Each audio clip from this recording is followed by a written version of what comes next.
Is the Big Apple getting a little too heavy for its own good? A recent study revealed that New York City is sinking. And get this, it's all because of those towering skyscrapers.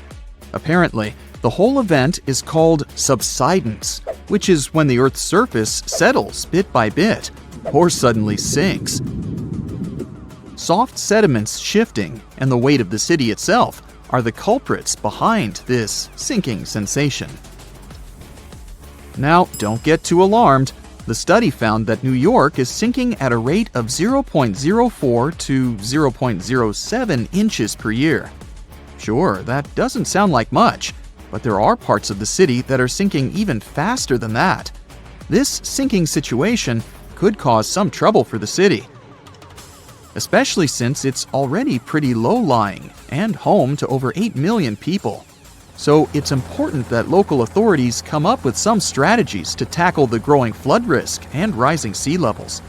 Although, I'm not sure building giant seawalls is the way to go. We might need to get a little more creative than that. Geologists want to make sure we're all aware that building more high-rises near the coast, rivers, or lakes could contribute to future flood risks.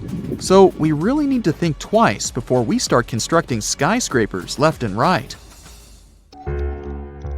In recent studies, scientists calculated the total mass of all the buildings in New York City, over 1 million of them, and it adds up to a whopping 1.68 trillion pounds.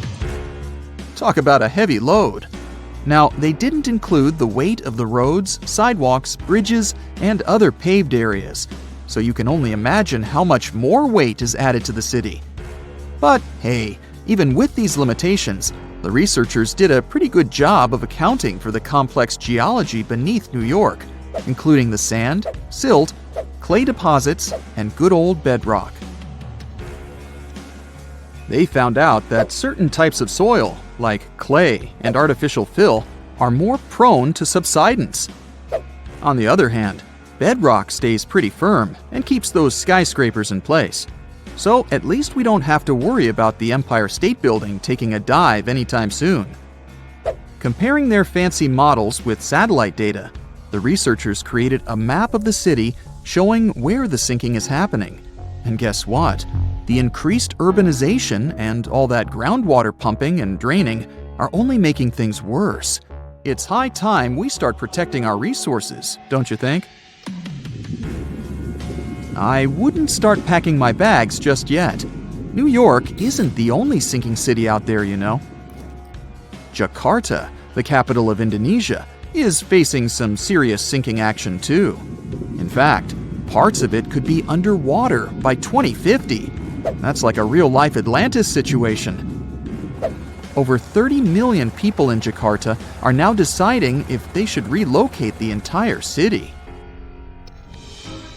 If there's a city out there we should worry about sinking, that's Venice for sure. But why is it so eager to take a dive, you might ask? Well, let me tell you the complex truth. You see, Venice decided to set up shop on a marshy lagoon with shoddy foundations. As time went by, the ground underneath just couldn't hold it together and started compacting like a squished marshmallow. On top of that, the city's been slurping up groundwater like it's going out of style or something. The cherry on top of this mushy cake is that the sea levels have also been slowly rising. And guess what? Those sneaky plate tectonics are having a laugh by shoving the Adriatic plate under the Apennine Mountains, giving Venice an extra push downward. Someone had the bright idea to stop pumping groundwater, thinking they could stop the sinking shenanigans. But hold your gondolas. A new study revealed that the sinking hasn't completely stopped, just slowed down a bit.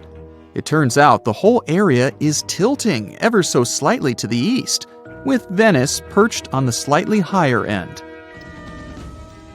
You must be wondering how much Venice sinks in a year, right? Brace yourself for this shocking revelation. It's sinking at a rate of about 0.04 to 0.07 inches a year, similar to New York. At this pace, in the next 20 years, it could sink a whopping 3 inches below sea level. To avoid turning into a Venetian fishbowl, locals are frantically building special barriers to keep the water from crashing into the lagoon. But don't hold your breath, because this project has had more delays than you'd expect. Oh, and have you noticed that charming old-style vibe in Venice? It's not just because they're fans of the vintage look. Those salty waters have been wreaking havoc on the buildings, thanks to the water levels constantly breaching the original damp-proofing. Now the water's cozying up to the masonry, and the ground floors of many apartments are no longer safe enough to live in. Now, when will Venice take a dive into the abyss? It's hard to say for sure. Subsidence and rising sea levels are as slow and unpredictable as a turtle in a marathon. But experts have playfully warned that if things continue as they are, Venice could be doing the backstroke beneath the waves by 2100. Fear not, though. They're doing their best to protect this floating gem of history and culture from becoming a Hollywood disaster flick. So don't cancel that Venice day trip just yet. New Orleans has a peculiar watery situation going on too. You see, this lively place was initially built just a smidge above sea level, and now it's gradually sinking. Back in the day, when an area of the city called the French Quarter was just popping up, folks had to make do with what they had. They scored the best land they could find, but it was only about 10 feet above sea level.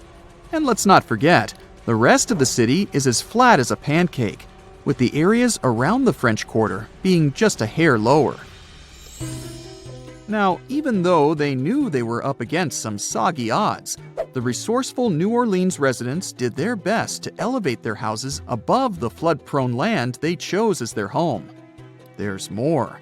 The ground beneath New Orleans is as wobbly as a plate of Jell-O. Architects had to keep things short and sweet because they feared the soil couldn't handle the weight of taller structures. They played it safe, sticking to 2 or 2.5 stories.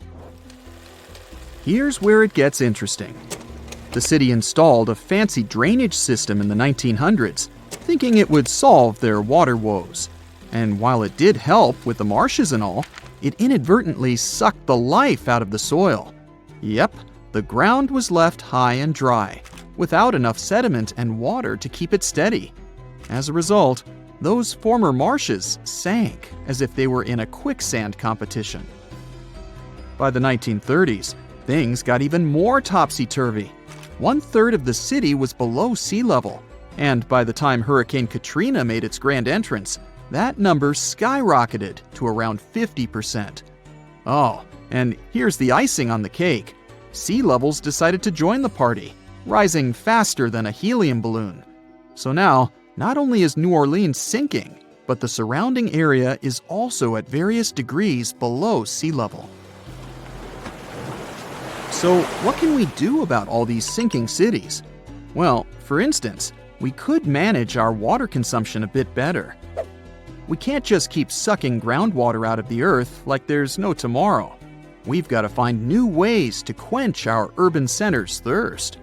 Think about it.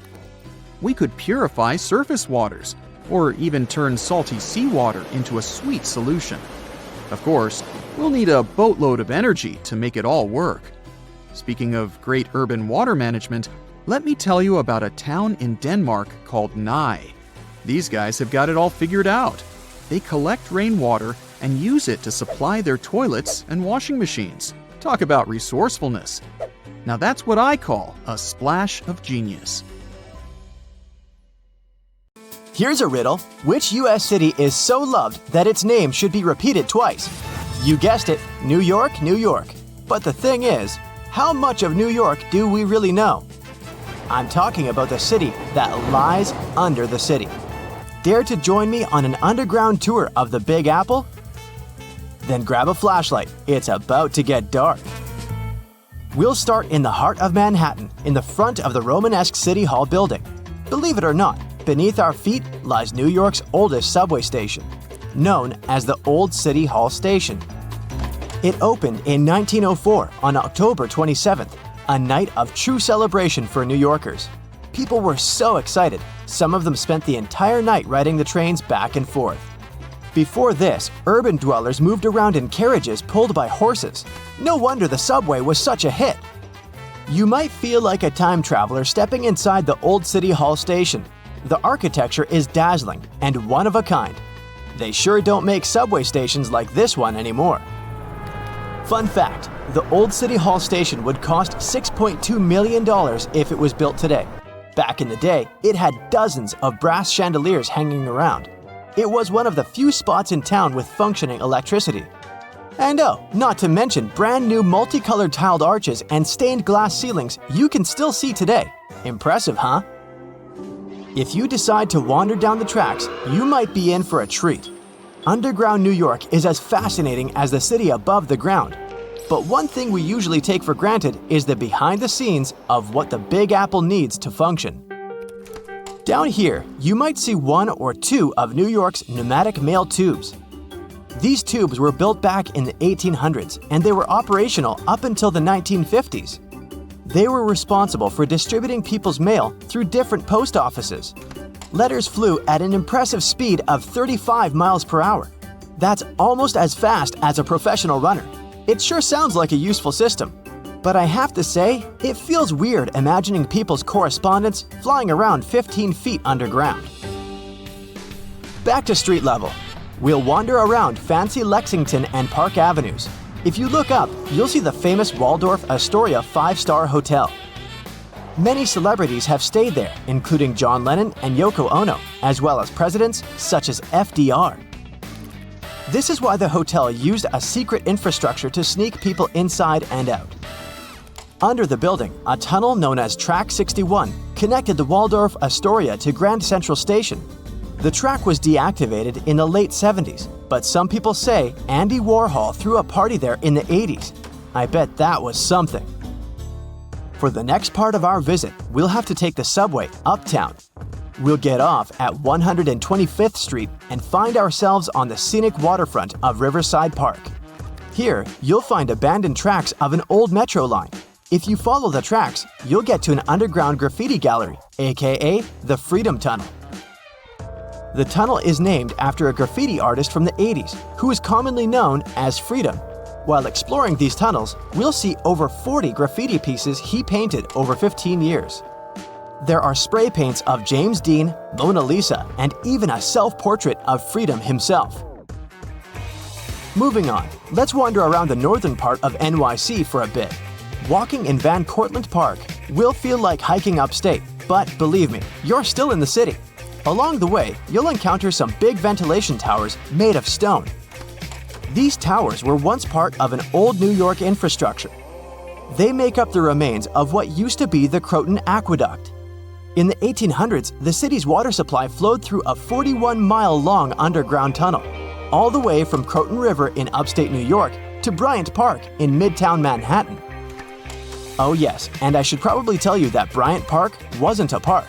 Instead, it hosted a colossal stone structure that looked pretty much like something ancient Egyptians would build.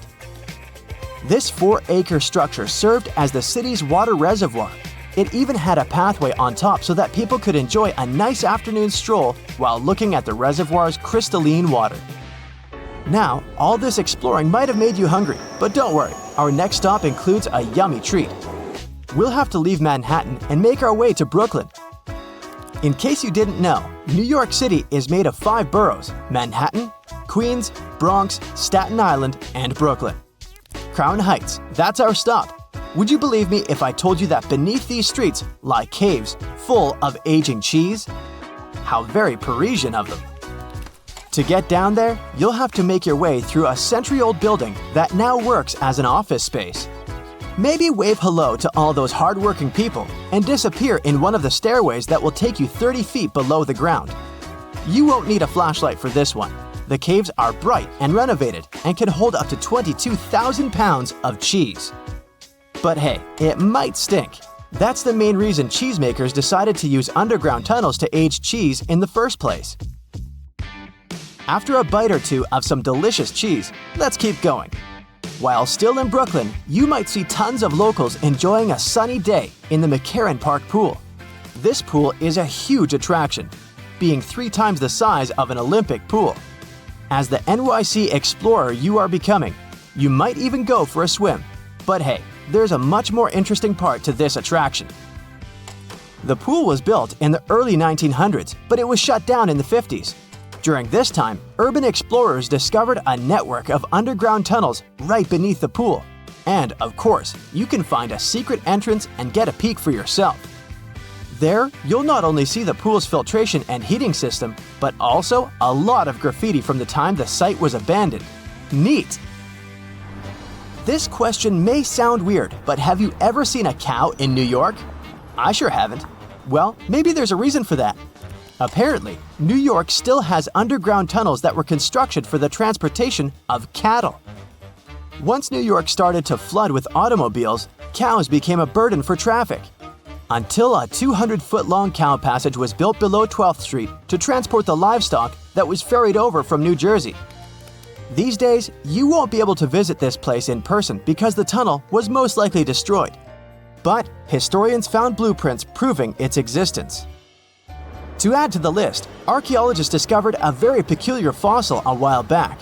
Now imagine peeling off the layers of the city's soil. First, at 15 inches, you'll find a layer of wires. I'm talking TV cables, electricity, and all that. Digging deeper, at 4 feet, you'll see water and sewage pipes. But then, at 15 feet down under the surface of NYC, diggers have found a fossilized shipwreck. The wreck is located right under Broad Street, where there was once shallow water. They believe the wreck dates back to the 1600s. It's 92 feet long and 25 feet wide. Oh, and that's not all. At the intersection of Bowery and Canal Street, engineers stumbled upon a room with its walls and ceiling covered in mirrors. And no one has managed to explain the existence of this bizarre place yet. Our Big Apple Underground visit is coming to an end, but we sure did more than just scratch the surface on this one. Before we finish, let's enjoy the best of what NYC cuisine has to offer, a good old bagel. Who knows, maybe next time we'll do Paris or even London. See you soon, explorer. Wow, looky here. It's New York City, the Big Apple, the city that never sleeps. Hong Kong on the Hudson, the greatest city in the world. New York, New York, the city so nice they named it twice. Alright, I'll stop. You thought you knew this city so well, but underneath all that glitz and glamour is a facade, literally. New York is populated with some of the most iconic urban buildings in the world and home to some of the most unique and famous towers.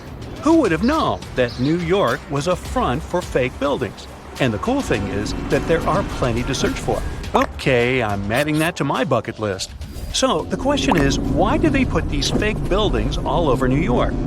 The city is one of the most vibrant places in the world and requires many infrastructures to keep the city in motion. That means having many industrial structures and buildings in every major district. New York is charming for the design and the buildings. Imagine having industrial structures right next to your favorite pizza parlor or hot dog stand. The designers thought ahead and decided to disguise those industrial infrastructures as fake buildings. They blend with the city so well that they don't stand out.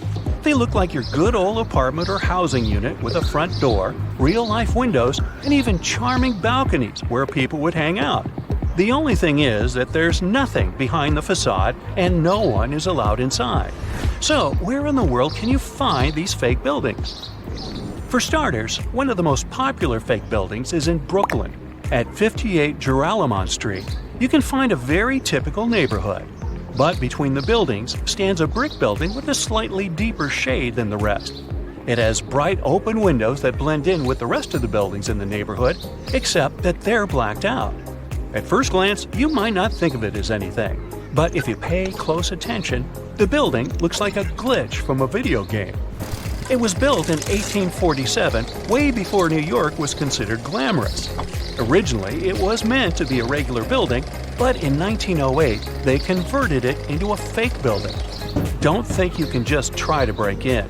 Even if you could, it's pointless, because it's part of a ventilation fan for the subway. It also serves as an emergency exit for some of the surrounding buildings. Actually, throughout New York, many fake buildings exist to disguise the subway vents for the smoke to escape. All the way to 415 Bruckner Boulevard, the Bronx, this townhouse was designed by the Switzer Group, which is an interior architect company. It's not as charming as the one at 58 Joralemon Street, but it serves a similar purpose: to hide an electric substation for New York's utility company. The city needs these substations to reduce the high-voltage electricity to a lower voltage so it can be distributed locally. Having a building like this popping out of the middle of your neighborhood isn't exactly the smartest way to attract people to the Bronx. That's why the fake townhouse facade is the perfect camouflage. Now, some of these fake buildings don't really hit the mark and stick out like a sore thumb. The people of Manhattan describe the Mulberry Square infrastructure as a complete clunker. After plenty of redesigns and back to the drawing board meetings, the result is still not pretty. The locals compare it to a concrete box. They created windows without glass, which doesn't allow the building to blend in with the rest of the neighborhood. But it beats a typical subway ventilation plant either way. There are just so many places to visit and cross off your bucket list. But if you live in China, you can literally stay in the country and visit many iconic cities around the world. The replica cities began when the Chinese economy started booming in the early 90s. They wanted the lifestyle of the rich and famous without wanting to leave their country. They can be comfortable eating their local food and get the feeling of being abroad. The Chinese province of Guangdong has an identical copy of the historical Australian alpine village Hallstatt. The real Hallstatt is centuries old and one of the most charming places to discover. The local people of Hallstatt also had no idea that their home was being built in China. Some people thought that this was controversial, probably because it cost around $940 million to build it. Paris is undoubtedly one of the most charming cities you could ever visit. Its rich history and vibrant culture are enough to catch the first plane to go there. For residents of Tianducheng, that's something they can do anytime they want. The city is also known as Sky City and has a replica of the Eiffel Tower that looks eerily like the iconic one in Paris and built buildings to match the city's visual charm. One of the main things that will break the charm is the farmland surrounding the city. There's barely anyone there, and the streets are always empty, very un-Paris-like. Still, you can find some nice fountains and statues scattered along the streets to give it some spirit. There's laundry hung everywhere, even on the trees. The picturesque fountains are dry and many apartments are empty. Only a few stores are open for business. Even though this looks like a fake city, it's quite real. Some people live here because it's more affordable than other places. 2 hours away from this town is another version of Paris's Pont Alexandre III and a carbon copy of London's Tower Bridge, but with 4 towers instead of 2. Hey, such a bargain! You can also visit the closest thing to Italy, but this time you can go shopping. Florentia Village is an outlet mall that offers an array of shops to lose yourself. The good thing is that this was built by an Italian developer to capture the essence of an Italian village. It has fountains, canals, and mosaics for proper aesthetics. It began in 2011 and has more than 200 shops with many Italian brands and British, US, and Chinese brands as well. The place is so popular that it gets between 10,000 and 25,000 visitors per day. China also has other replica towns that put you in a mini Manhattan called the Yujiapu Financial District. The developer's goal was to make this place the financial center of the world. It was complete with the right landmarks, like the Rockefeller and Lincoln Centers, but the project was halted in 2019, leaving it mainly empty. You can find a typical English town with cobbled streets, Victorian homes, and restaurants that make Thames Town. This place was meant to recreate a European lifestyle fantasy without leaving Shanghai. China also has a Dutch town that has some elements of Amsterdam with windmills and famous canals. They even decided to copy some of the landmarks, like the Netherlands Maritime Museum.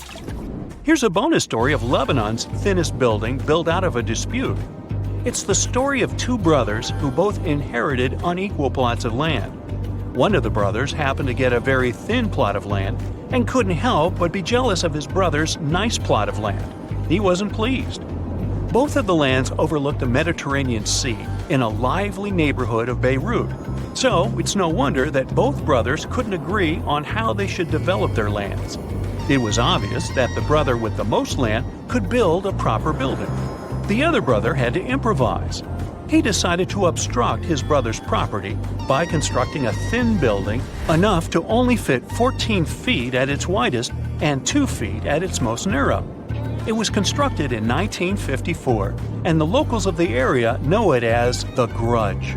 The crazy thing is that the place was once habitable with many visitors enjoying their stay. It's not easy to live there, but it's part of living the experience. The building is still standing, but is empty. Welcome to one of the most iconic buildings in New York City. Its official name is the Fuller Building, but thanks to the sharp 25-degree top corner, people began to associate the tower with a flat iron. And today, the name Flatiron is stuck both to the skyscraper and the entire district around it. This unusual cake-slice shape has turned the building into a famous tourist destination. It has popped out in many movies, TV programs, and magazines. So you probably recognize this property, even if you've never been to Manhattan. Surprisingly, today the 285-foot-tall Flatiron is almost empty, and these fancy walls hide a pretty mysterious dispute between their owners. But first things first. In 1901, construction enterprise Fuller Company purchased a sharp triangular plot of land on the crossroad between Broadway and Fifth Avenue. They hired an architect from Chicago, Daniel Burnham, to design the company's new headquarters. The task was to maximize every inch of available space, so Burnham produced a project of a 22-story triangular tower made of steel. The Flatiron building resembled the shape of a Greek column, which means that its top and bottom are slightly wider than the middle. Fuller Company approved the design and demolished several old buildings to clear the space for the future tower. Construction progressed rapidly, and it was completed within a year. Yes, they used to be able to do that. The Flatiron became one of the earliest buildings to have steel for its structural frame instead of load-bearing masonry. Also, it became one of New York's first skyscrapers and the first steel skeleton structure visible to the public. The curtain wall cladding was also then innovative. The builders used terracotta and limestone to wrap a chic finish look around the steel structure that carried the building's weight. At that time, many people believed that this unusual architecture would fail to withstand high winds. The project's engineers analyzed the tower's aerodynamics and created a steel frame to fight likely problems with the wind. But people still reported experiencing heavy gusts on the street around the building. The Flatiron building had a bunch of other issues. As you may imagine, furnishing this tight space was quite a challenge. Also, the tower didn't originally have any bathrooms for females. That's why lady tenants were at a disadvantage at first. But then the management added ladies' rooms and placed them on odd-number floors. Meanwhile, bathrooms for males were placed on even-numbered floors. Also, the first elevators in the building operated on a water hydraulic system, so it took over 10 minutes to get to the top. Now you can see why that system didn't catch on. It's not surprising that the media expressed skepticism over the new building. Some even called it Burnham's folly. But despite the naysayers over the years, the tower has been home to many companies and retail tenants. Also, the Flatiron attracted crowds of people. Gradually, it became a frequent sight in paintings and postcards, and turned into one of the most popular symbols of New York City itself. In 1929, during the Great Depression, the tower was sold at an auction for only $100,000. And in 1966, it got the status of an official city landmark. It means that any renovation or demolition works are impossible without the official permission of the authorities. Furthermore, in 1989, the Flatiron received the fancy status of a National Historic Landmark. The last tenants left the building in 2019, and it is sat empty ever since due to renovation works, which have triggered many disputes among the building's current owners and future tenants. Most of the owners wanted to turn the building into a hotel. Meanwhile, Nathan Silverstein, who owned a 25% stake in the property, wanted to divide it up. Finally, in 2023, the local court organized an auction on the building. The owners, who held 75%, intended to buy out Silverstein's stake to put an end to all disputes over the future of this building. The bid started from $50 million and the price soared to $190 million thanks to an unexpected bidder, Jacob Garlick. Surprisingly, he beat out everyone and won the auction. Some considered the price that he offered too high because the building required at least $100 million worth of renovation. Hey, it gets better. Garlick disappeared after the auction. He has never paid anything, not even the deposit, and he hasn't yet explained himself to the media. So for now, Garlick's location and intention remains unknown. Little did we know that it's possible to show up at a luxurious auction in New York, outbid everyone, and then just vanish into space. Well, according to some experts from the real estate world, it's a very weird situation for a building auction. Usually the bidders are asked to prove their funds in advance. Some people suspect that Silverstein asked Garlick to attend the auction on purpose, so that he could boost the price and earn more money. But Silverstein claimed that his relationship with Garlick had been distant. On May 20th, the second auction took place. Garlick was absent, but a coalition of syndicates and previous owners won the bid and acquired the Flatiron for $101 million. They haven't yet announced any plans, so today the future of the Flatiron remains uncertain. The age of the Flatiron building is only around 121 years, but this famous and beloved symbol of New York has survived so many chapters, from challenging traditional architecture to surviving multiple crises, including the Great Depression. So, chances are that this iconic tower will surprise us in the future. Oh, by the way, the Flatiron is not the only skyscraper with issues in New York City. Here's the famous half-built Leaning Tower of Manhattan. A 670-foot skyscraper is located at the corner of South Street and Maiden Lane on the East River. The tower was to host 80 super fancy condos to sell for up to $7 million each. The developer also planned to offer yacht services to the tenants. A pre-sale of this luxurious but unfinished project was launched in 2018. But in 2020, the tower began to lean 3 inches to the north. The developer put construction on hold and initiated a huge investigation to figure out why this tower refused to stay straight.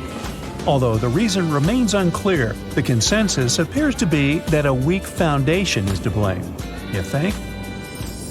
And now, welcome to the Waldorf Astoria, a former host to authorities, royal families, and Hollywood stars, and maybe not so welcome. This Art Deco masterpiece is the very place where Marilyn Monroe once stayed and where Grace Kelly got engaged to Monaco's Prince Rainier III. But in 2017, the famous hotel was closed for a multi-billion-dollar renovation. The property's new Chinese owners, Anbang Insurance, plan to partially turn the hotel rooms into condo apartments by 2019. The condo price was planned to reach up to $18 million per unit. But eventually, something went wrong, and the date of the project completion was postponed until 2025 at best. Although, according to the media, the renovation might have already cost around $2 billion. Some insiders mention poor coordination within the project caused by the dismissal of its American director. They also blame the property's new owner, Dagia Insurance Group, which took over the project after the chairman of Anbang was sent to prison for fraud in 2018. To date, the future of the Waldorf Astoria remains unclear. So I'd try another hotel if you're visiting the Big Apple. And here's another heartbreak hotel story. In 2019, a development firm, Chetrit Group, launched the construction of a 33-story hotel near Madison Square Garden and Penn Station.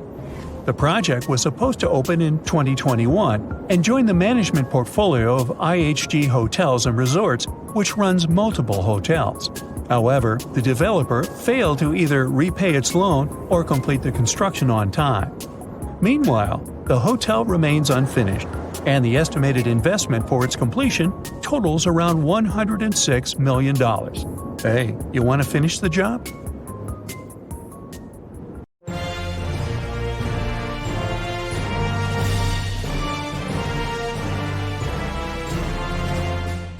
It's one of the most important national monuments of the United States, with over 500,000 visitors each year. The Washington Monument was constructed to commemorate George Washington, the first American president. But if you've ever looked at it closely, in person, or by Googling its pictures, you've surely noticed it has two different colors. Well, it's not a design choice, if that's what you're wondering.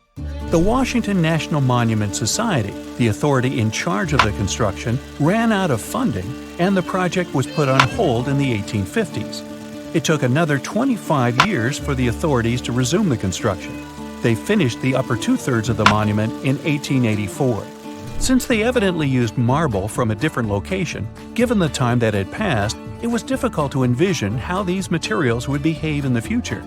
These two sections look very much alike at first, but with time, mostly due to winds, rain, and erosion, they ended up having different hues. There's even a third portion of marble, which is noticeable only if you pay very close attention. The constructors initially went for a marble provider in Massachusetts, but quickly realized the colors didn't match.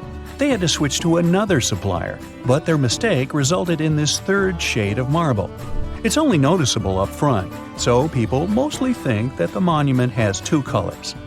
The builders figured out the difference quite fast and found a type of marble that resembled the initial one. But the new material eventually turned to a different color too, mostly due to weather conditions.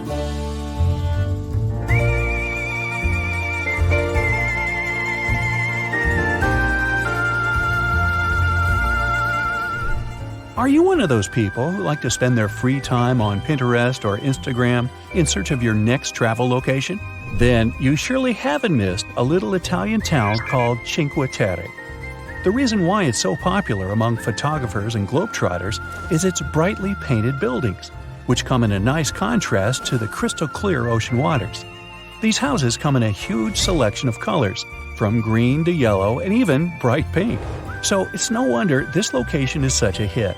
It looks more like a painting than an actual place on Earth. But why are these houses so gorgeously bright? Local legends say that fishers used to paint their homes in various colors so that they could quickly spot them from the water as they came back home from the sea. Now, some other buildings come with coloring so specific that their inhabitants are prohibited from changing it by law. It's the case of the Pink City, otherwise known as Jaipur in India. It has numerous buildings of different hues of pink, from dusty rose to fuchsias. This impressive coloring dates back to the 1800s.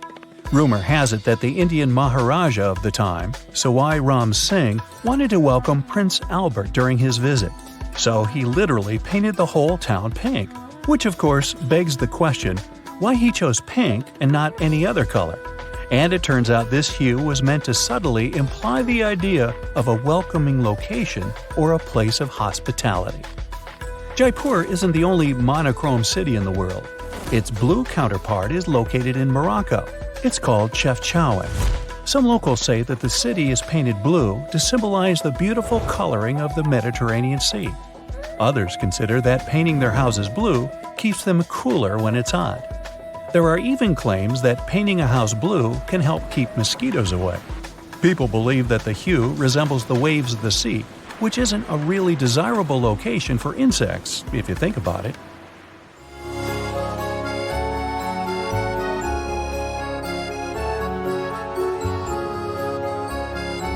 Now, this construction has become the undeniable symbol of the City of Love.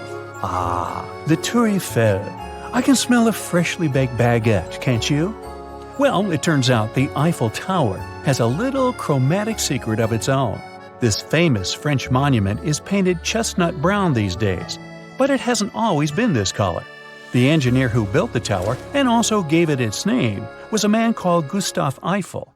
He claimed that the initial paint used for the tower, a very bright red, was supposed to help protect the construction from rust, kind of like the Golden Gate Bridge does in San Francisco. But since it was built, the Eiffel Tower has had many different hues, like ochre, yellow, and several shades of brown. At one point, they even used the ombre paint effect. It made the tower look as if it was fading upon reaching the sky. I've hardly ever heard a more touching story than that of the Taiwanese Rainbow Grandpa. His name is Huang Yongfu, and his story begins in the late 2000s. Given he was officially the last resident, the local authorities were just about to bring down his small village in order to make room for a modern apartment complex. To cope with his sadness, the man started painting the walls of the houses in his village. He began with drawings of birds, cats, and eventually people. In 2010, a local university student found out about this little DIY project, and the rest was history. With the help of a fundraising campaign, this little village now attracts a staggering number of tourists each year, over 1 million. It's no wonder the local authorities eventually renounced their plans.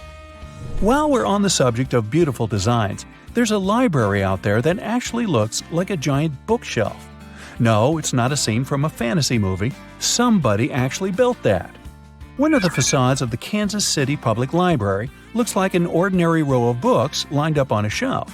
Well, not really ordinary, since the books are 25 feet tall and 9 feet wide each. You don't need to be a book nerd to want to check this one out soon. The world's largest basket isn't meant for overweight cats. It's actually a building. Yup, there's a building out there that is actually shaped like a basket. You can find it in Newark, Ohio. It was initially built to serve as headquarters for the Longaberger Company, an American producer of handcrafted wood baskets. It's also renowned among professionals as one of the best-known examples of mimetic architecture. That's a type of design where buildings are constructed to mimic their function or purpose. The building covers 180,000 square feet. It cost around $30 million to build and was completed in 1997. With 7 floors and a central atrium, it also has a glass ceiling which lets natural light get inside. This immense basket is also topped with 2 steel handles. They're equipped with heating elements that prevent them from freezing. They also protect the glass atrium situated right below from any ice that might fall on it during the winter season. Darmstadt, Germany, there's a residential building complex built in the 1990s, named the Weissspirale. It has a wonderful design, as well as an interesting story to back it up. The name literally translates to forest spiral. This might refer to the plan of the building, along with the fact that its roof is green. Not simply in color, though. This swirly building has a jaw-dropping forest on its roof, with maple and lime trees. The unique construction was completed in 2000. It has 105 apartments and more than 100 windows, each of them with its particular shape and size. With 12 floors at its highest point, the building also houses a cafe and a bar. Another interesting feature? Each corner in the construction is rounded off. Now, should you ever find yourself visiting the city of Rotterdam in the Netherlands, try not to miss the cube houses. These unique buildings are placed above ground level on top of a pedestrian bridge close to the city center and the Rotterdam Black metro station.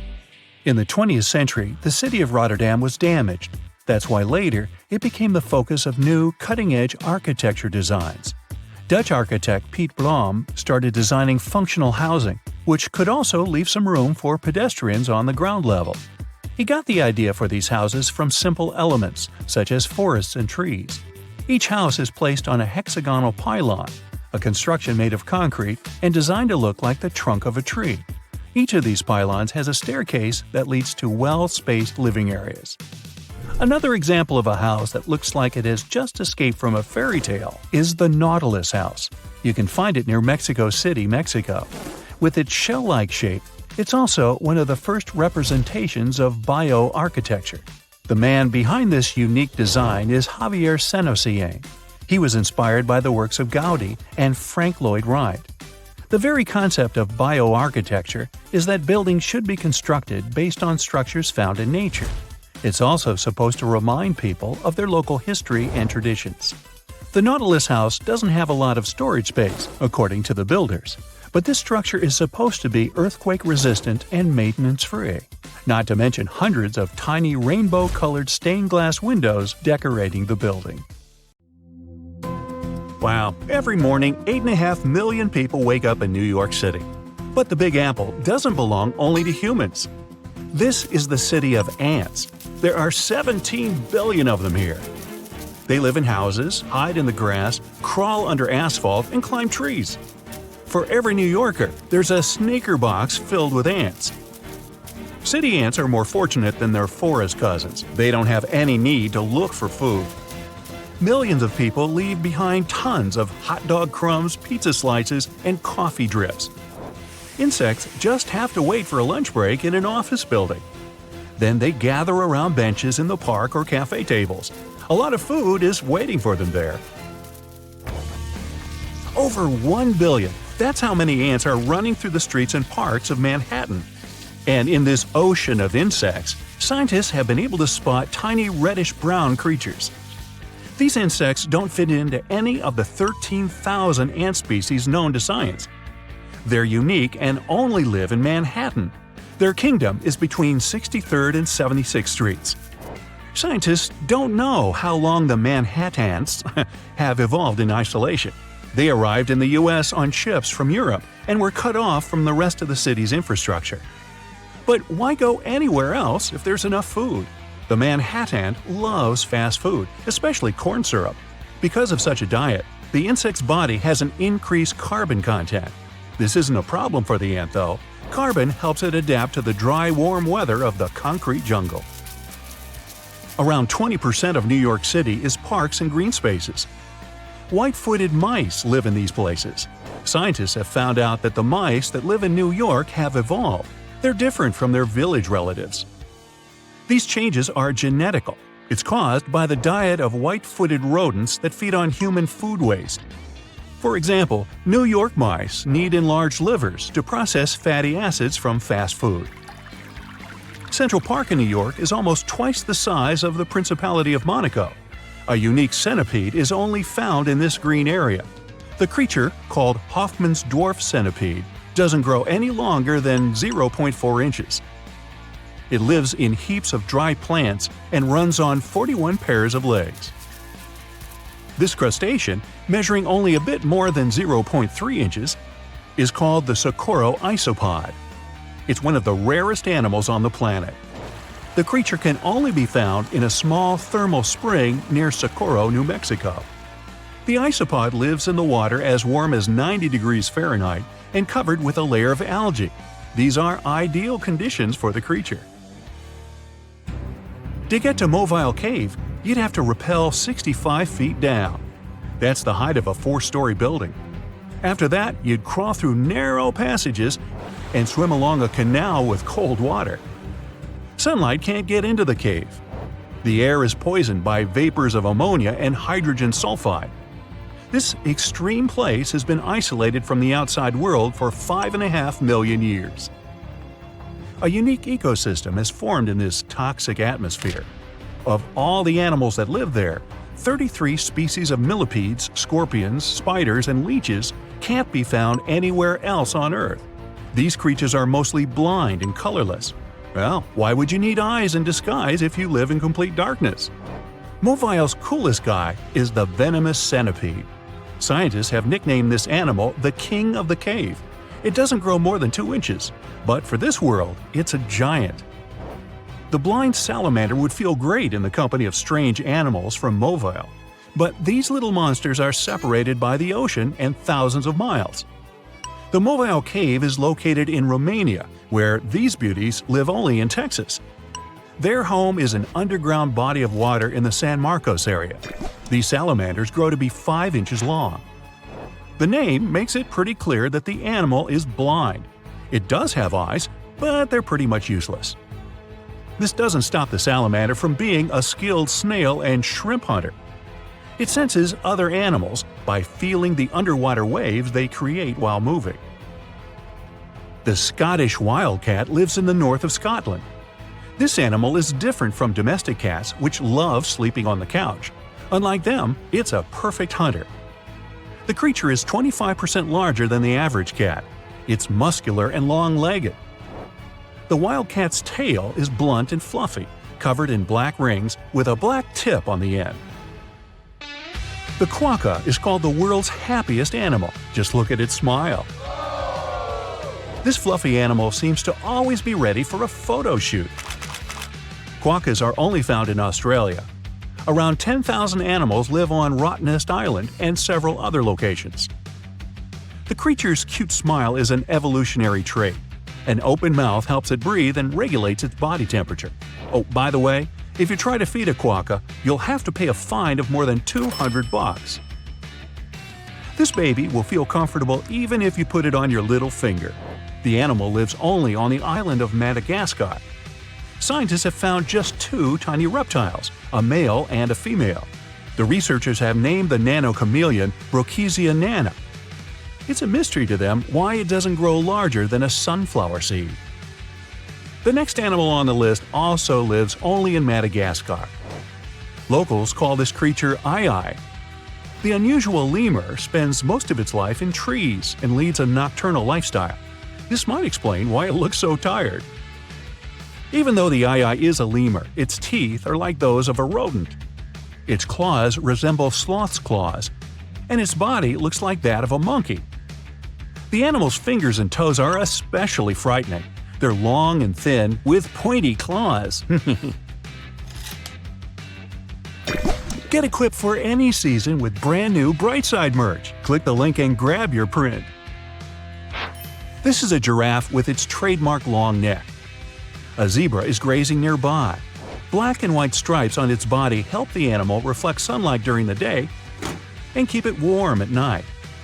But what if you combine these animals? No need, nature has done this work for you. The okapi looks like a giraffe with a short neck, horse body, and zebra stripes on its legs. The okapi has a long tongue. Males have small giraffe horns on their heads. You can only meet these unusual animals in the African rainforest. If you decide to travel around Africa afterward, you must visit the Ethiopian highlands. That's where you see unique gelada monkeys. And no, they're not named after the Italian ice cream. That's gelato. Don't mix that up. Males look like rock stars from the 70s. They're bright and have cool hair. But don't mess with these animals. They aren't too friendly. Geladas spend most of their time on the ground, and the main part of their diet is the grass they collect during the day. Scientists believe that geladas are the remaining members of an ancient gang of critters. It lived millions of years ago in vast spaces from South Africa to India. Now, imagine people the size of the Statue of Liberty living next to us. Sounds like science fiction. But for the animal world, this is reality. The world's smallest tortoise species, the speckled tortoise, doesn't grow more than 4 inches long. But the Galapagos Islands are home to giant tortoises that reach the length of 5 feet. They also weigh like a sports bike. The largest of them had an incredible weight of 1,000 pounds. The giant Galapagos tortoise lives for 100 years and sleeps 16 hours a day. Due to its slow metabolism, the animal may not eat or drink water for a whole year. Millions of years ago, lizards from South America climbed onto a log. Sea waves carried the log to the Pacific Ocean. The lizards traveled hundreds of miles and ended up on the Galapagos Islands. They had to evolve to adapt to new conditions. Scientists believe this is how the marine iguanas appeared. These unique animals look like dangerous dragons, but in fact, they feed on plants and are totally harmless. Iguanas spend most of their lives in water. To get rid of sea salt that accumulates in the body, these animals literally sneeze salt. Achoo! The lyrebird lives only in southeastern Australia and the island of Tasmania. The bird has such a strange name because of its tail. It looks like a lyre, a stringed instrument of the ancient Greeks. Lyrebirds are known for their ability to imitate other birds, and not only them. The bird copies animal screams, human voices, chainsaw noises, car and fire alarms, and even the click of a camera. About 12,000 years ago, a salt lake appeared on one of Palau's islands. Today, it's called Jellyfish Lake. This 1,500 by 500-foot reservoir is home to 5 million golden jellyfish. These unique creatures swim to the west shore of the lake every morning. There, jellyfish wait for the sunrise. Then, all day long, they follow the sun. Algae lives in the tissues of the jellyfish, feeding them with energy. These algae can't live without sunlight. There are many myths around arguably the greatest structure ever built by humans, the Great Wall of China. Some say it's so grand that it's visible from space. Others claim that you can see it from as far as the moon. Other theories suggest that the builders of the wall were left inside. Well, sorry to disappoint you, but all these impressive stories are just myths.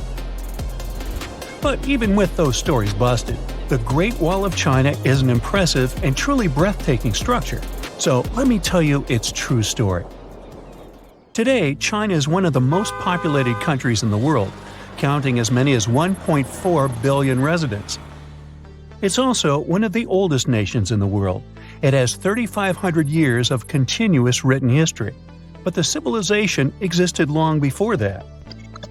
There is a theory that while the European continent, for example, was most likely reached by humans from Africa, China wasn't populated by settlers that came from somewhere else. Some people believe that the Chinese civilization got formed from local Stone Age people who lived on the territory since the prehistoric period. So now, the Great Wall of China. It's truly big even by today's standard, stretching for over 13,000 miles. To imagine it better, it's almost 5 times the distance between New York and Los Angeles. Or even a bit greater than the distance between the North and South Poles. Even in modern times, people have never built anything close to this big. Of course, it didn't take a day to build the Great Wall of China. 2? Keep going. In fact, the wall was being built for centuries. Maybe you know that ancient cities had walls around them to protect themselves from invaders. Yes, Chinese cities had them too. The first Chinese emperor united the country in 220 BCE and got a brilliant but very ambitious idea to turn all city walls into one big wall that would defend the country's border against attacks from the north. A trusted general directed the construction, enrolling a big group of workers, soldiers, commoners, and convicts. Back then, the wall was built of rammed earth and wood. In some places that were strategically important, the sections of the wall overlapped to provide maximum security. The walls were around 26 feet high on average. But the Great Wall didn't yet look like the construction we know today.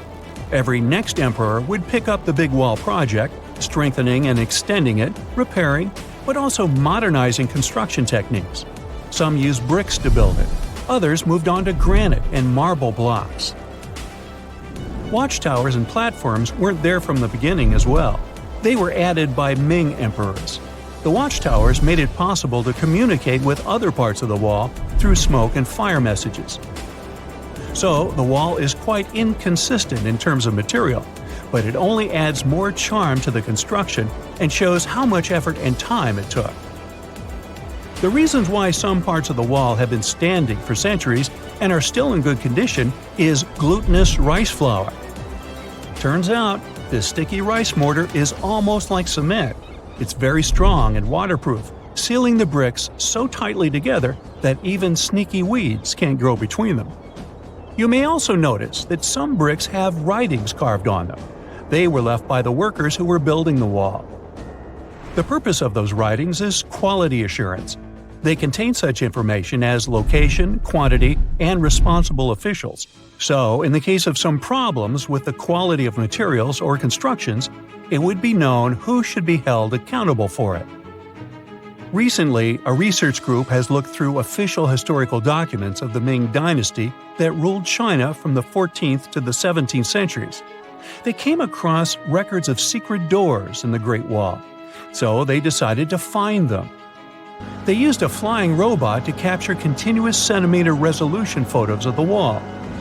They photographed 90% of the wall that was built during the Ming Dynasty and discovered the remains of over 220 secret doors along the wall. Some of them have a specific width and height that allows only one person to go through. Others are large enough to allow 2 horses to pass at the same time. Why are the doors there? Well, the Great Wall's main goal was to protect the country from the enemy. Building doors that could let the enemy in would undermine the whole point of having a wall. So, of course, the doors were secret passages. They perfectly matched the surroundings topographically, and the exit on the outside was camouflaged with bricks so that it was almost completely indistinguishable from the brick wall. The wall was never just a defensive wall, and it was never completely closed. It could be opened on demand. It was also a structure used for trade and commerce, communication between inside and outside the wall, and of course, for defense and spying. Some doors were used for trade with the other side. Through smaller doors, a person would sneak out to spy on the enemy that lived on the other side. The hidden gates were also useful for a sudden attack. As you remember, some gates were camouflaged with brick on the outside. The exit was so indistinguishable that the enemy had no idea exactly where it was located. The inside entrance for Chinese soldiers was hollow, so they could walk through the wall and break the camouflaged exit gate from the inside, starting their surprise attack. Now, even though the main point was to prevent outsiders from getting into the city, the wall wasn't too effective on that matter. It could still be climbed over or marched around. So the wall was being watched at all times, and the guards gave signals to the troops if they saw the enemy approach. Also, the wall provided more time to mobilize and bulk up the country's forces or lure the enemy troops into a difficult strategic position. The construction stopped at the end of the 19th century. The wall lost its strategic and military importance due to technological advances. Over the centuries to today, only 8% of the Great Wall is in good condition, and the rest is damaged. Also, around 1/3 of the wall has disappeared without a trace, due to both natural erosion and human damage. I guess you could say it's now just a pretty good wall. As you remember, the first parts of the wall were built out of rammed earth and wood. These are not the most unfailing materials if we're talking about thousands of years. Also, destructive farming methods have turned large areas into a desert and contributed to erosion. Also, many bricks were taken away from the wall in the last century to be used in building farms and houses. The wall is being deconstructed stone by stone even today, but this time by tourists. Quite a few of them take a stone as a souvenir. That's a total of a lot of stones, considering that over 10 million tourists visit the Great Wall every year. Since 1987, the wall has been a UNESCO World Heritage Site, highlighting that it has an outstanding importance to humanity. The wall is one of China's 56 World Heritage Sites, second place among countries with landmarks protected by UNESCO. Who's first, you ask? Well, the top spot, with 58 World Heritage Sites, belongs to Italy. And do you know that the wall isn't only a famous tourist attraction, but also the location of the Great Wall Marathon? It's a marathon that was established in 1999 and is one of the most challenging ones in the world. You guessed right, people run along the wall, including all the steps. There are 3 distances, so that participants can run a full marathon that is 26 miles, a half marathon that's 13 miles, or just have a fun run of 5 miles. Shenzhen, China. At first sight, it doesn't look like a perfect place to build one of the fanciest and tallest buildings in the world, but a company from China decided to take a chance. They had visions of building Golden Finance 117, a unique, mighty skyscraper with plenty of things super rich people could enjoy. At that time, no one knew it would turn into one of the tallest ghost scrapers in the world, meaning it would be a skyscraper with no life, events, or people inside. The one that no one would even talk about anymore. The world has impressive tall skyscrapers. The first one was built in 1885 in Chicago. And the tallest one today is in Dubai. Then there's one in Shanghai, another one in Mecca, and Shenzhen. Golden Finance 117 was supposed to be the 5th tallest skyscraper ever built. The construction was started 13 years ago, and at first, it all looked very promising. In 2015, the building reached its full height, 1,955 feet. But then, something mysterious happened. People deserted the skyscraper shortly after it was almost done, and the whole project has remained unfinished to this day. The company got the idea in 2008. During that period, plenty of cities across China were trying to build something impressive to get their place on the world stage. Golden Finance 117 was supposed to be a commercial and residential tower for very rich people. Italian and French-style interior design, a polo club, extensive gardens. The skyscraper was supposed to have a 3-story diamond-shaped atrium at the top, with a swimming pool, sky bar, and a restaurant. And don't forget about the highest observation deck in the world, a paradise for those who could afford it. Imagine living at the top of such a skyscraper. Golden Finance 117 was expected to be habitable up to its highest point. This mixed-use skyscraper was supposed to rise 128 floors above the ground.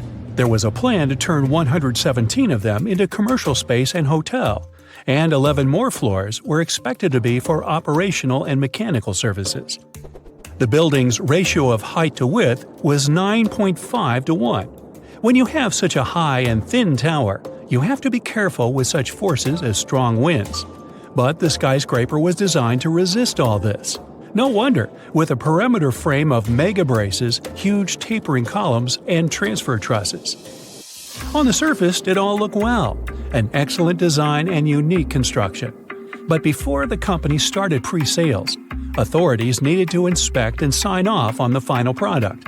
This is a process all new developers need to go through if they want to get and keep their spot on the property market.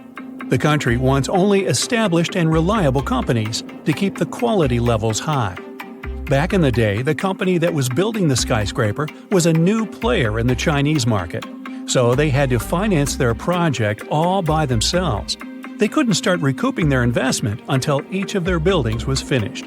In other words, it was tricky ever since the beginning. But they were focused on the result. If they managed to finish the entire project with no major issues, the reward would be amazing. So they started in August 2008. China survived the global financial crisis that also happened in 2008, but it still affected the market. That brought lots of pressure on the company, which is why they stopped building the skyscraper in January 2010. Things got better in 2011. That's when the company decided to continue their work, finish the tower, and get ready to sell it because the market was growing once again. But considering all the rules on the property market, the company was in a very vulnerable situation. Things were getting more and more complicated. In 2015, there was a new crisis, this time affecting the stock market. The series of unfortunate events kept happening on and off until everyone stopped talking about the entire project. One more issue was the location. The skyscraper was being built on what used to be industrial land, and in the area, there weren't many wealthy people who could afford to live in such a building. The company probably hoped for people to relocate there once they finished the construction, which never happened. China generally has the biggest number of tall buildings in the whole world. There are 1,400 skyscrapers in the country.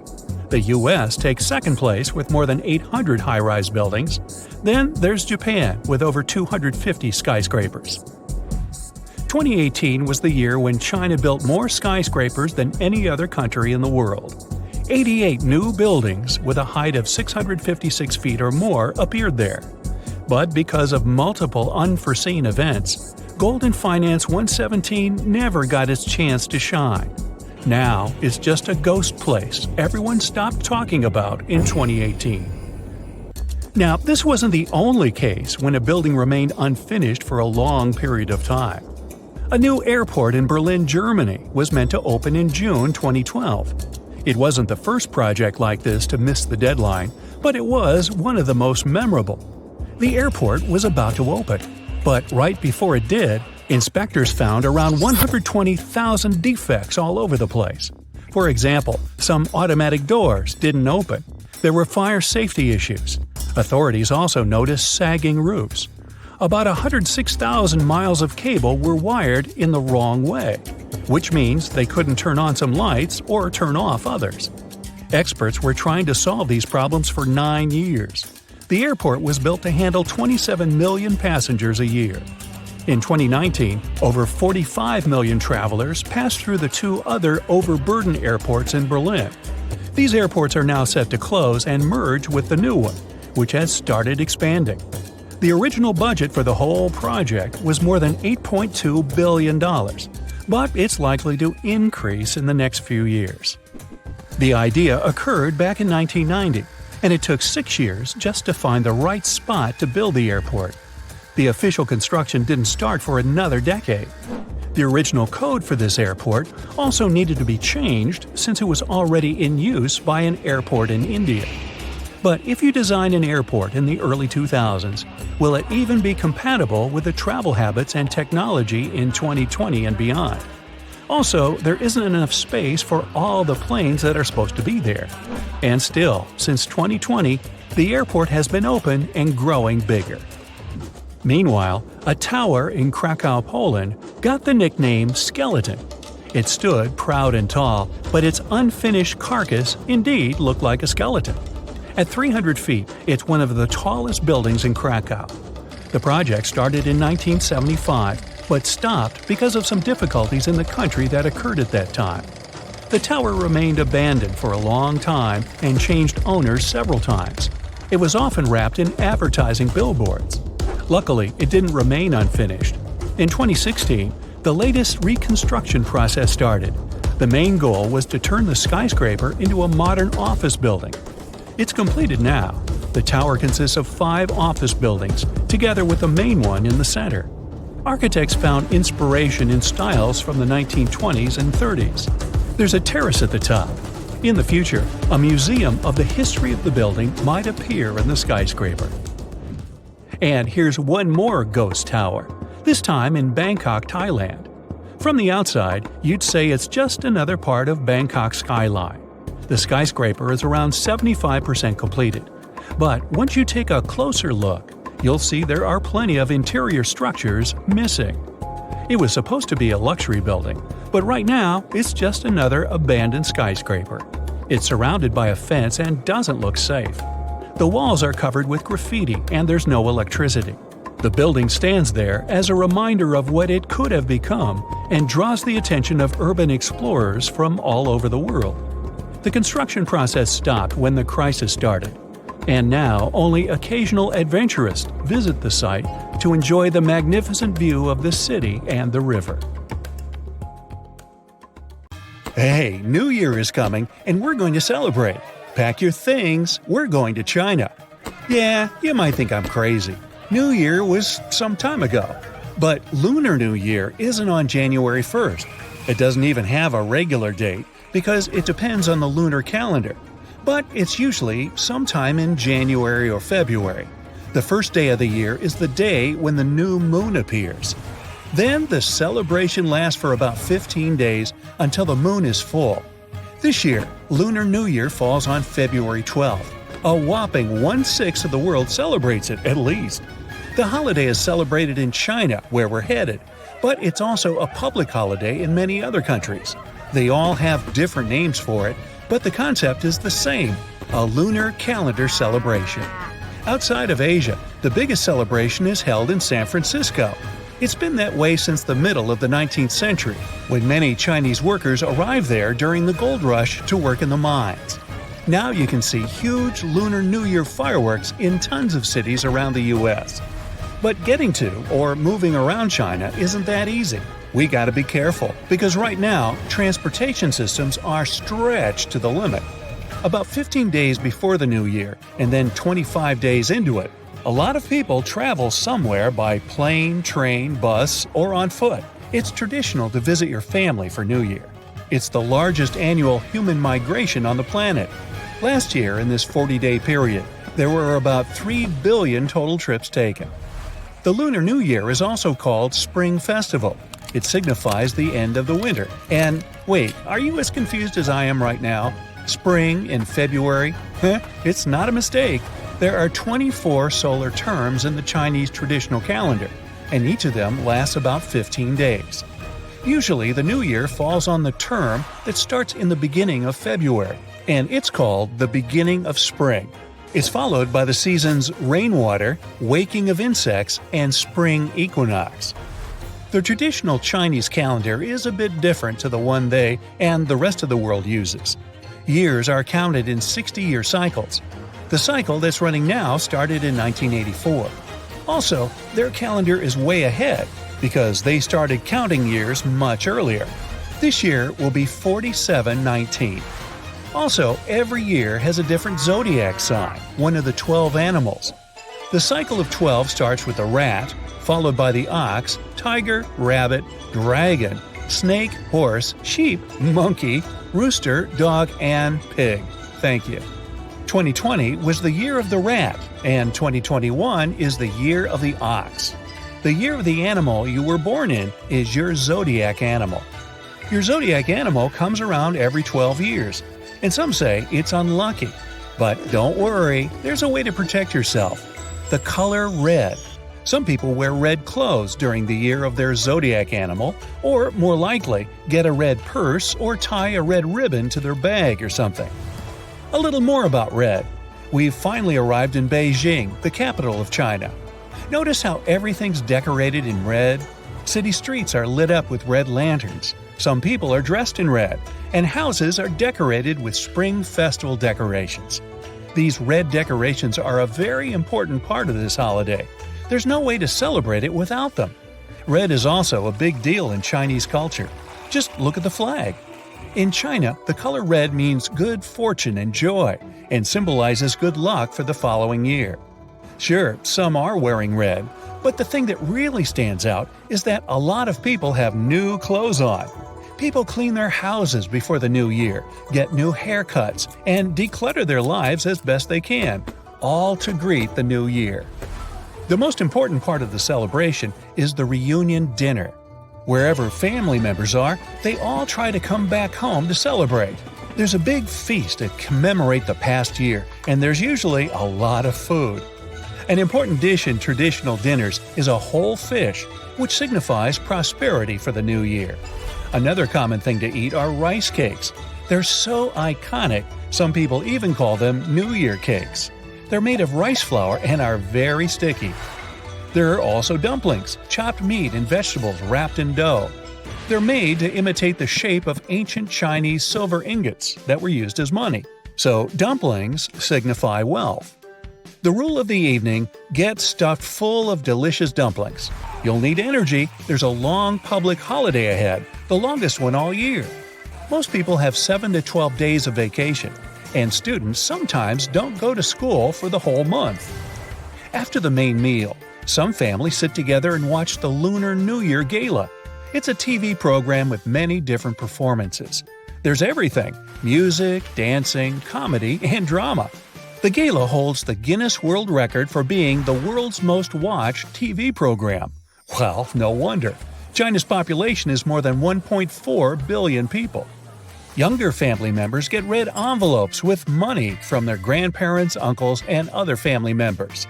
Bosses give them to employees, and students might even give them to their favorite teachers. Nowadays, many of them are digital. Fireworks were accidentally invented in China more than 2,000 years ago, when someone unintentionally tossed bamboo into a fire.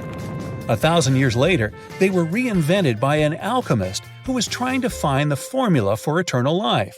He mixed sulfur, charcoal, and potassium nitrate and heated it up. Kaboom!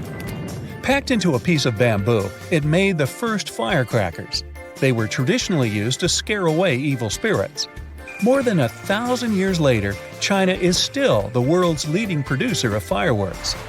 If you love fireworks and the 4th of July just isn't enough, see if there are any big cities near you having Lunar New Year fireworks. They can be epic. According to tradition, the first day of the year is for all-out celebration. That's another reason why it's better to clean your house before the new year. Also, everyone has a birthday. It doesn't really matter when you were actually born.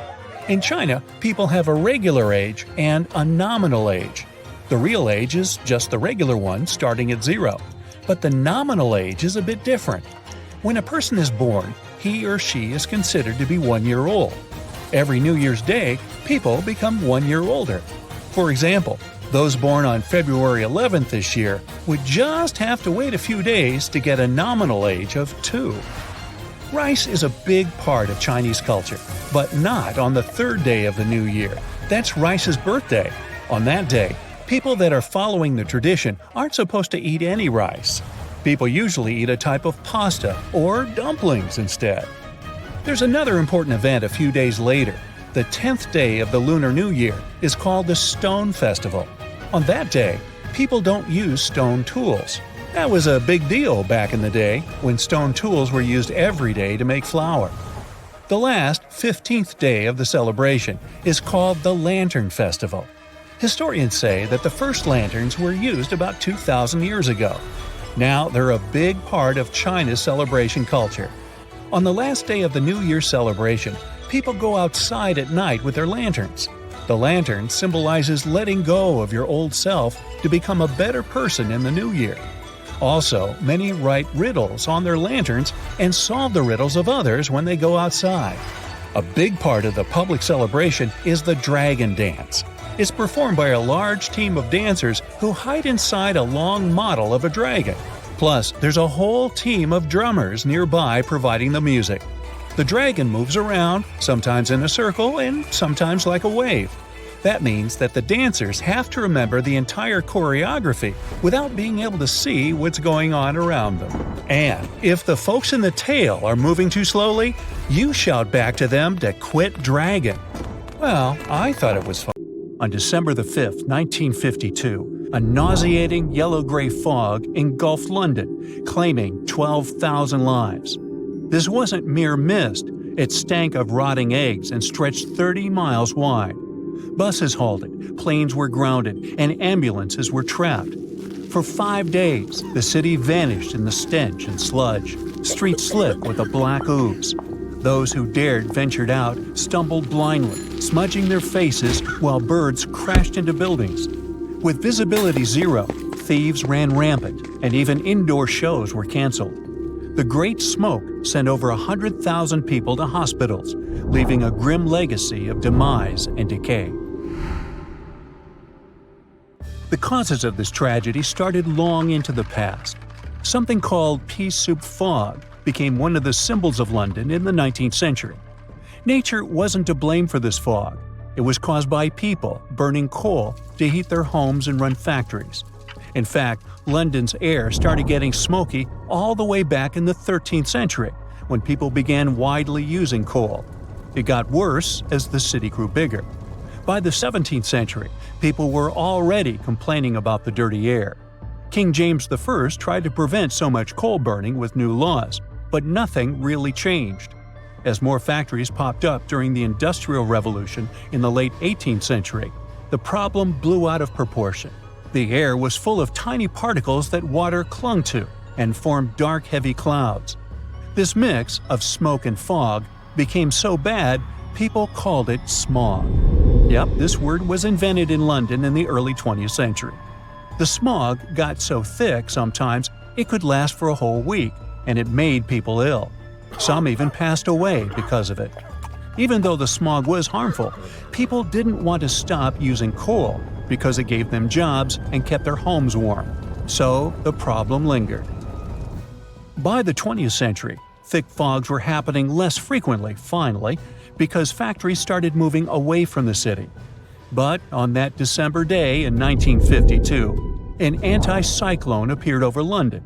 This meant that the cold air near the ground got trapped under warmer air higher up, like a lid keeping everything underneath. Because of this, all the smoke from factories, cars, and home fireplaces couldn't float up and away like usual. Instead, it clung near the ground, mixed with water in the air, and produced an extremely thick, dirty fog. Plus, daylight in December is shorter, and it was really cold, so people had to use even more coal for heating and lighting than they normally did. All this led to a disaster. It was clear that sulfur particles from the burning coal made the fog yellow and smell like rotten eggs. But scientists couldn't figure out why and how these particles turned into sulfuric acid. Decades later, an international team of researchers recreated that scary fog in a lab.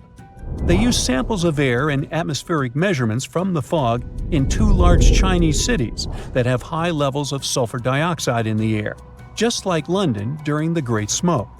They learned that the thick, dirty air, called haze, doesn't form in the same way in London and in China. In London's fog, smoke from burning coal released two gases, sulfur dioxide and nitrogen dioxide. These gases mixed with water droplets in the fog, which made it harmless at first because the water diluted the harmful chemicals.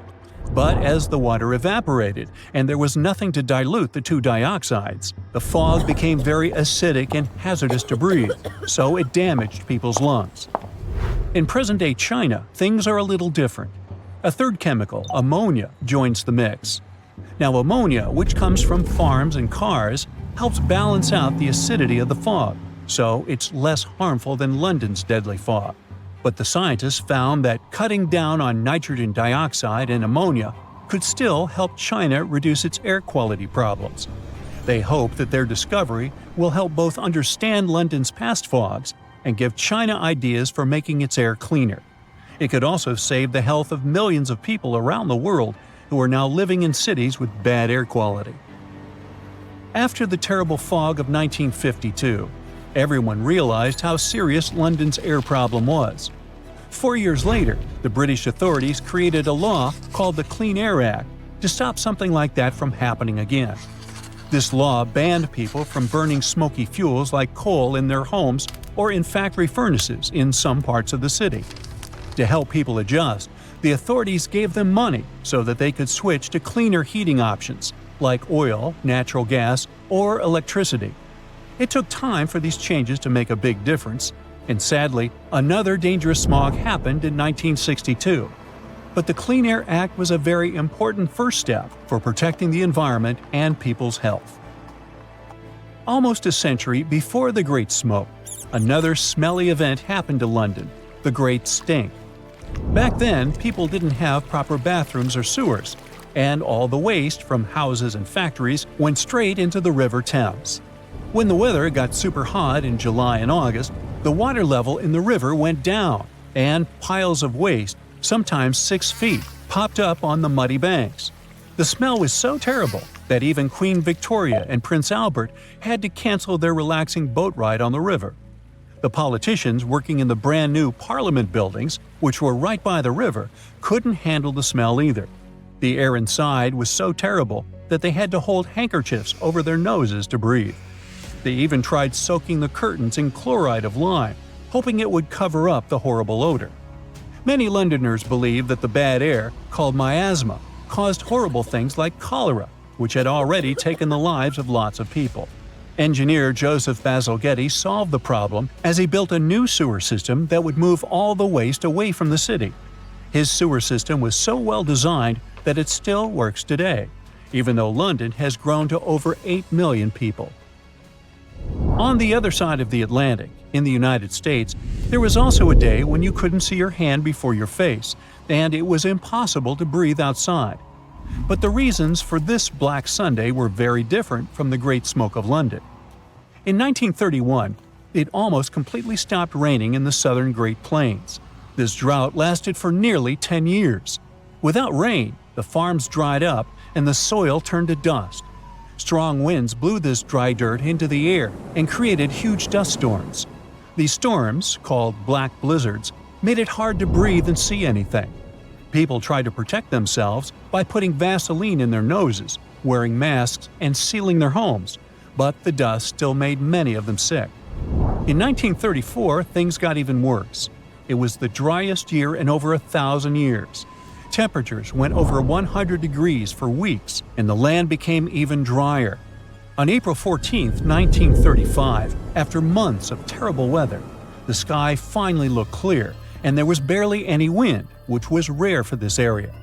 People came outside as they were hoping that the worst was finally over.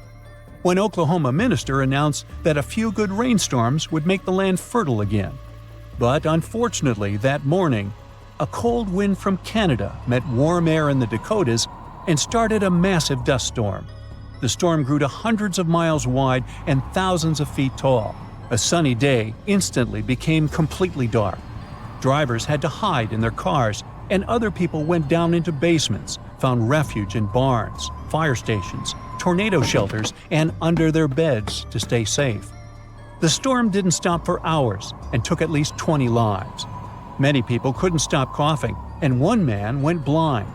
The storm was so strong, it carried 300,000 tons of dirt across the country and even reached the East Coast. You're standing in the middle of a vast, empty desert in Saudi Arabia. But in the middle of that emptiness, two enormous mirrored skyscrapers rise side by side, in perfect parallel to each other. This isn't just some sci-fi concept, it's the Line, the centerpiece of Saudi Arabia's boldest urban project yet. Now, Saudi Arabia is already home to some of the most ambitious architecture in the world, from Riyadh's King Abdullah Financial District to the iconic Abraj Al Bayt Towers in Mecca. They've been working hard for years.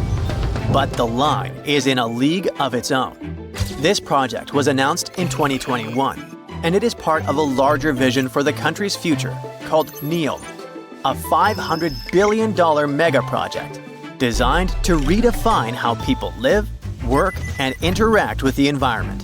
I mean, what could go wrong, right? Well, I don't know. But Nadmi Al Nasser, the longtime chief executive of the ambitious project, has recently departed. Suspicious. Even more so because NEOM's statement issued soon after did not give any plausible reason for his departure. Then, the Line project itself was originally expected to cost around $200 billion. But by 2024, that number had skyrocketed to a mind-blowing $2 trillion. That's about twice Saudi Arabia's entire GDP. And if you ask independent experts, they think it could end up costing even more. At first, the plan was to build about 10 miles of the project and have 1.5 million people living there by 2030. By now, the expectations are way more modest. Only just under 1.5 miles are likely to be done by 2030, with fewer than 300,000 residents. The project has come across a lot of problems along the way. Engineering issues and management problems have caused major delays, and progress hasn't been as fast as hoped. And now, let's figure out what exactly is the Line. It's a literal city made up of two parallel skyscrapers, each towering 1,640 feet high. That's higher than almost all the tallest skyscrapers in the world. These skyscrapers are 656 feet wide and stretch for a mind-boggling 106 miles across the northwest of Saudi Arabia, right near the Red Sea. The most astounding thing? The entire city is actually within this one structure. There are no cars, no roads, no emissions. But we'll go into detail a bit later. The complex is supposed to house 9 million people, and all of this running entirely on clean energy. Such a project aligns perfectly with Saudi Arabia's ambitious Vision 2030 plan. The outside of the skyscrapers will be covered in mirrors that will reflect the surrounding desert landscape, creating an almost seamless blend between the city and its surroundings. Inside, there will be lush parks, cascading waterfalls, flying taxis, and even robot helpers to take care of everyday tasks. They're also planning to make an artificial moon as part of the city's design. One more thing that makes the Line so unique is its design. Unlike traditional cities that spread out horizontally, the Line is vertical. Everything, homes, offices, parks, schools, shopping centers, are stacked on top of each other in layers. This means that residents won't need to travel long distances to get what they need. In fact, the designers promise that all amenities will be within a 5-minute walk from anywhere in the city. And while it's compact in width, the city's vertically layered structure means it can comfortably fit all 9 million residents, while leaving plenty of room for parks, natural spaces, and modern conveniences. There's even a plan for year-round climate control, keeping both indoor and outdoor spaces at comfortable temperatures, no matter how harsh the desert weather gets. Of course, even with everything close by, people will still need to get around the city. Worry not, the Line has it covered in the most futuristic way possible. It features a high-speed train system that will travel from one end of the city to the other in just 20 minutes. That's 106 miles in 20 minutes with only 4 stops along the way. Imagine being able to get anywhere in the city faster than you could drive across town in most places today. Besides the train, the line will also have autonomous vehicles. Those will be cars and shuttles driving themselves with the help of advanced technology. They will handle everything from parking to going around obstacles. Even cooler, in the line, every car, train, and any other piece of infrastructure will be connected in a huge network called the Internet of Things. Sensors and real-time data will allow traffic to flow smoothly, preventing delays and reducing congestion. They first spoke about the NEOM project in 2017. Besides the line, NEOM is supposed to include an octagon-shaped floating industrial city and a posh mountain ski resort.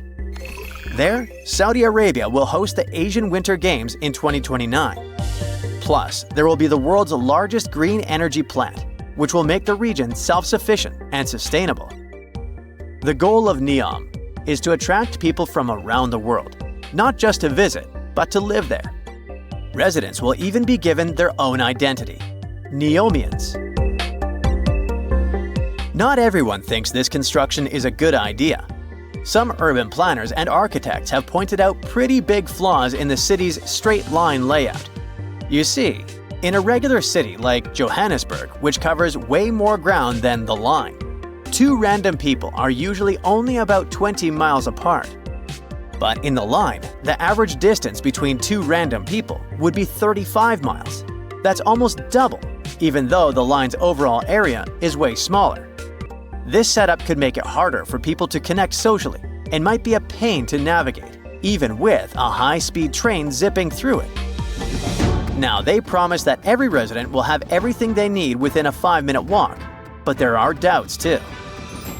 People wonder if living in a super compact, stacked-up design might end up feeling claustrophobic or even too much to handle. As for the whole mirrored exterior idea, it looks pretty cool in renderings.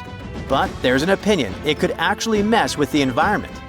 Reflecting all that sunlight in a desert might disturb local wildlife or create unexpected heat issues. The line's high-tech features sound amazing, but they come with their own set of headaches. The city is supposed to run on the Internet of Things tech and autonomous vehicles. Sounds awesome, right? But how are they going to pull that off for a 106-mile-long city? For things to run smoothly, every piece of tech, cars, trains, infrastructure, needs to be perfectly in sync, sharing tons of real-time data. If there's even a tiny glitch, it could throw a wrench into daily life for millions of people. Then there's that high-speed train. It does sound like a dream, but actually building and keeping it running in the middle of a desert is not so easy. The heat, shifting sands, and wear and tear on the tracks could cause big delays and rack up costs pretty quickly. People around the world are questioning if the line is even doable. The first inhabitants were supposed to start living there by 2030, but there are reports about scaling the project back, so that deadline feels like a big stretch. There's also a sustainability issue. The line is supposed to have zero emissions and 100% clean energy. But building something so massive is bound to take tons of resources. With all these challenges, Saudi Arabia is looking into new ways to fund the line and figure out which parts of their Vision 2030 projects to prioritize. An insider has recently said that some projects might go ahead as planned, while others could be delayed or scaled down. This lines up with what Ali Shahabi, who's on NEOM's advisory board, has said. He admitted that the Vision 2030 goals were always meant to be super ambitious. Like, almost too ambitious. But he argued that even if they only pull off part of it in time, it'll still be a big deal. The authorities in a town in northwestern Poland decided to build an observation tower in a public park. Nothing special about that, right? It wasn't until a local archaeologist started digging. It seemed that he had found remains of a fort, but not just any fort. The legendary Jumsborg, or as people also call it, the Viking medieval New York. It's not unusual for Viking finds to pop up in this area.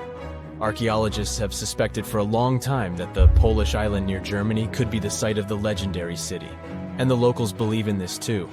Every year they hold the continent's biggest Viking festival there. People dress up and reenact the Vikings' way of life. The time period I'm talking about is the 10th century.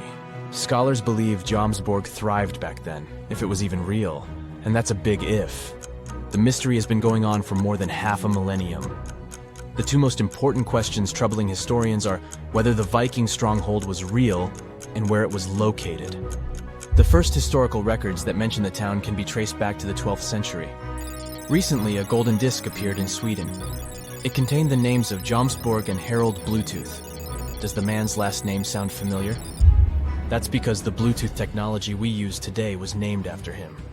He was a Danish king who apparently ruled over Jumsborg as well, and historians know he lived in the 10th century, right around the time the Viking legendary city reached its peak.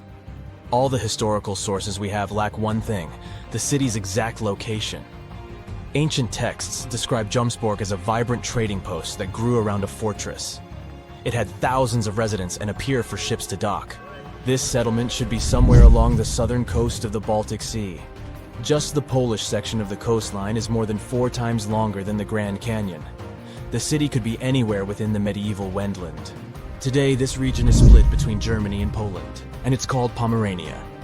Luckily for archaeology buffs, there are clues. The Polish city with the newly discovered fort lies near a lagoon. According to ancient sources, the legendary city had room for hundreds of ships. Sagas put the total number of vessels at 360. These are Old Norse epics in prose. A lagoon is the perfect place to moor a large fleet. The waters here are calm. There are no big waves like in the open sea. Speaking of the sea, some historians believe that the city now lies underwater. According to them, the site was located off the northwest coast of Eustom Island. Today, this area is submerged under the Baltic Sea. Let's say Jomsborg really existed. Who lived there? The name of the inhabitants is not very imaginative: Jomsvikings. These people are just as mysterious as their fabled city. They are mentioned in sagas and legends. And there are a couple of rune stones, those are raised stones with runic letters, that mention battles they took part in. Runes were a writing system used by Germanic peoples, including the Vikings, before they adopted the Latin script. And that's pretty much it. There's no hard archaeological evidence that would prove Jomsvikings ever existed. If these myths and legends turn out to be true, then Jomsborg really resembled New York.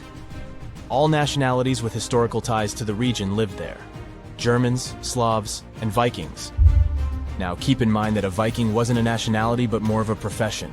The hotspot of Viking activity was present-day Sweden and Denmark. A lot of Vikings had Scandinavian origins, but not all of them. In terms of genes, they were a mixed bunch. Scientists even found evidence that some Vikings came from southern Europe, but none of them wore those helmets with horns. We owe that image to 19th century operas. The real Vikings had simple iron helmets with a prominent nose guard.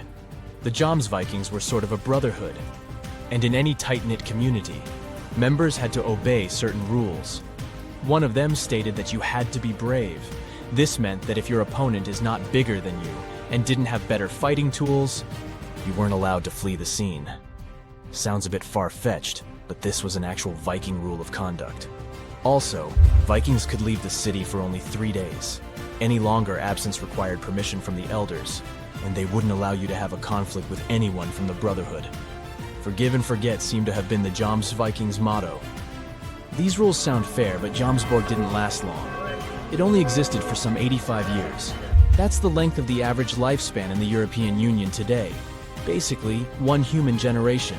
In fact, the whole Viking Age lasted shortly, just over 2 centuries in total. But this was long enough to create the legend of the Norsemen. They are all over our popular culture. There was a TV show, Vikings, and the movie, The Northman. Even the animated movie How to Train Your Dragon had a little Viking as the main hero. And most of them mention a place from Norse mythology, Valhalla.